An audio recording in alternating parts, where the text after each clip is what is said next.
Olá pessoal, tudo bem? Espero que vocês estejam todos bem. Aqui é o professor Ronaldo. Vamos trabalhar alguns conteúdos de geografia para o 7º ano hoje, dando continuidade ao que nós estávamos trabalhando em sala de aula anteriormente. Eu espero que vocês gostem, aprendam e se surgir alguma dúvida, alguma coisa, nos procurem posteriormente. Então pessoal, nós vamos dar uma retomada nos conteúdos que nós estávamos vendo em sala de aula. Os conteúdos mais especificamente vão estar contemplados entre a página 370 até a página 382.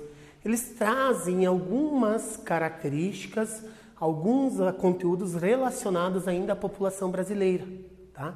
Lembram que nós estávamos estudando sobre isso, a composição, a pirâmide etária, né? Como que está organizada a população de jovens, adultos, idosos, as modificações que a sociedade está trazendo dentro do contexto da evolução da população brasileira. Lembram também que nós falamos e estudamos sobre a questão que envolve a formação histórica da população brasileira, os eixos formadores, a questão da mulher e a participação no mercado de trabalho, que inclusive já entra nessa primeira parte de conteúdo. Então nós vamos estar aprofundando um pouquinho mais para compreender essa estrutura da população brasileira. Galera, então as características socioeconômicas da população brasileira, o que é isso? Como que está organizada a questão social e econômica da população? De que forma ela está distribuída a questão do acesso à renda, a questão aos aspectos básicos sociais que são necessários para a sobrevivência. Então o material ele traz dados de 2015, onde dizia que 52% da população brasileira está apta para trabalhar. Uma coisa bem importante quando a gente fala aqui, pessoal, apta para trabalhar não quer dizer que está trabalhando, tá ok? Ou seja, nós estamos passando por um momento de crise, tá? Já há alguns anos, então existe uma parcela significativa da população brasileira que está desempregada, muitos no trabalho informal, isso é bem importante relatar também aqui, mas 52% da população estaria apta a exercer alguma função de trabalho. Esta parcela ela é chamada de população economicamente ativa.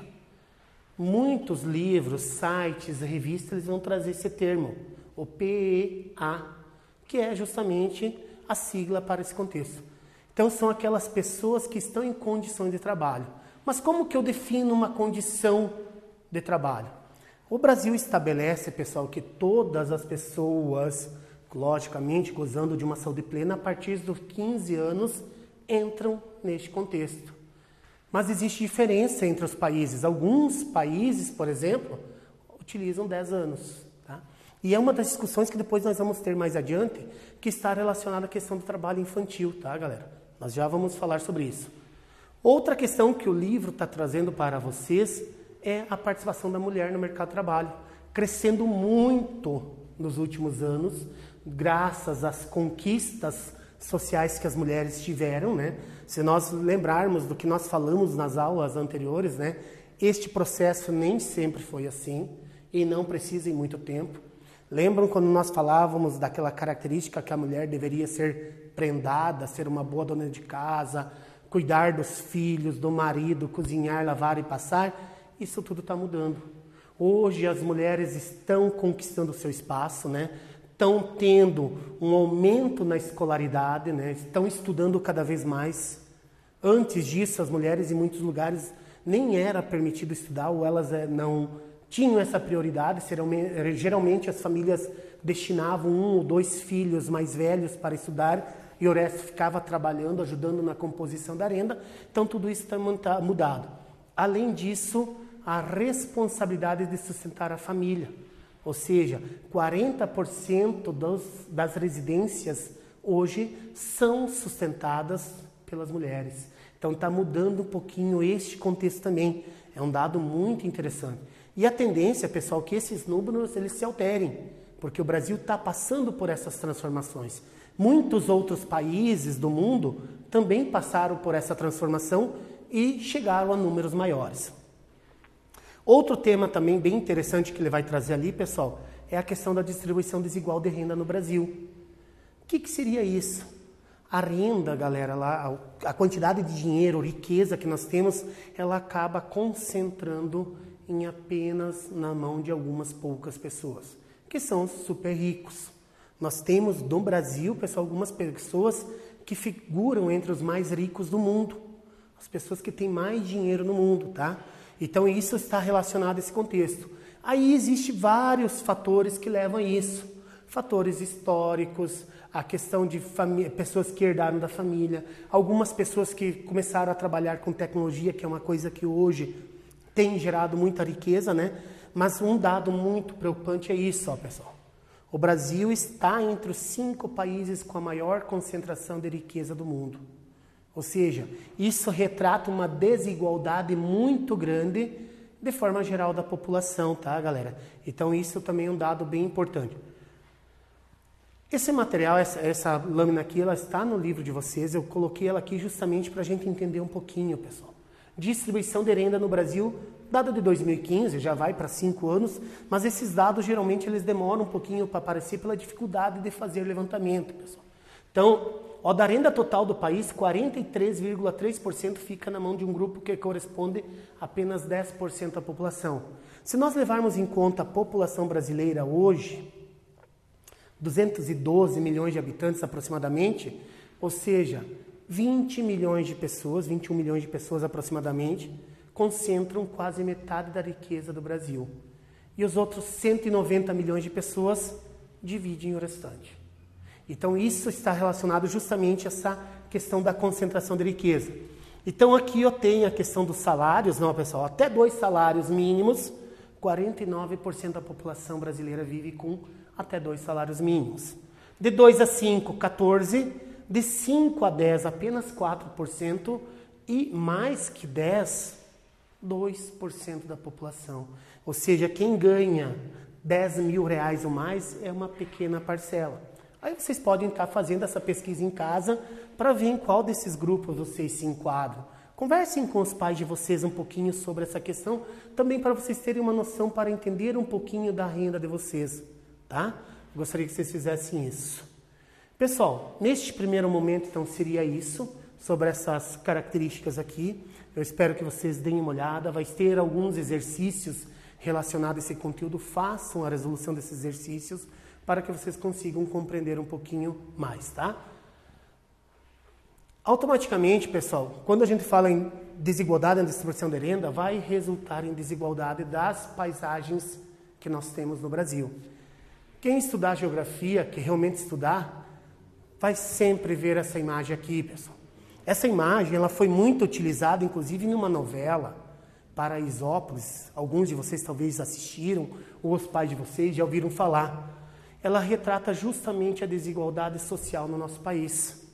Algumas ou muitas pessoas vivendo em condições onde uma infraestrutura não é adequada sobre a sua convivência, enquanto algumas pessoas, devido ao poder aquisitivo muito grande, vivem em condições fantásticas, com muito luxo, com uma boa qualidade de vida. Ah, mas por que essas pessoas não lutam para chegar aqui? Nós vamos entender, pessoal, que nem todo mundo tem as mesmas oportunidades. Isso é uma coisa muito importante que vocês consigam assimilar nesse contexto quando se fala em desigualdade social e desigualdade na distribuição de renda. Então aqui é um exemplo bem simples, isso aqui é o mesmo bairro, não é uma montagem, tá, pessoal? Nós vamos ter um muro que divide. Esse é um exemplo. Se nós pegássemos outras imagens da desigualdade social no Brasil, nós vamos ter uma quantidade enorme, principalmente em grandes centros. Nós não precisamos ir num grande centro. Se nós compararmos a porção norte de Pato Branco com a zona sul, nós vamos encontrar, não dessa forma tão visível, mas também vai ser perceptível essa diferença na desigualdade social. Então, a desigualdade social de oportunidades está diretamente relacionada às desigualdades socioeconômicas. Então, aonde a pessoa vive, qual a condição financeira dela, vamos voltar um pouquinho. As pessoas que têm esse acesso vão ter uma condição de vida muito diferente das pessoas que vivem aqui. Essas pessoas vão viajar, vão tirar suas férias, vão conhecer várias partes do mundo. Não que essas não vão conseguir, mas essas vão ter uma dificuldade muito maior para chegar a esse contexto. Então, nesse contexto, quando se fala em oportunidades, entra o trabalho infantil. O trabalho infantil, que fique muito claro, pessoal. que no final ele define o que é. Não é ajudar o pai e a mãe a lavar a louça, a organizar seu quarto, a juntar seus brinquedos, organizar seu material. Isso não é trabalho infantil. Levar o lixo, tratar o cachorro, isso não é trabalho infantil. Trabalho infantil, pessoal, é exercer uma atividade forçada ou imprópria, tá? Para a sua idade ou estatura, prejudicando nesse contexto a sua saúde e colocando sua vida em risco. Nós vamos ter seguidamente notícias de denúncias de crianças que trabalham em carvoarias, que trabalham quebrando coco, trabalham no corte de cana. Então, isso sim são trabalhos de risco para eles, tá? A Constituição Federal e o Estatuto da Criança e Adolescente garantem, ou deveriam garantir, de certa forma, o desenvolvimento físico e intelectual das crianças, tá?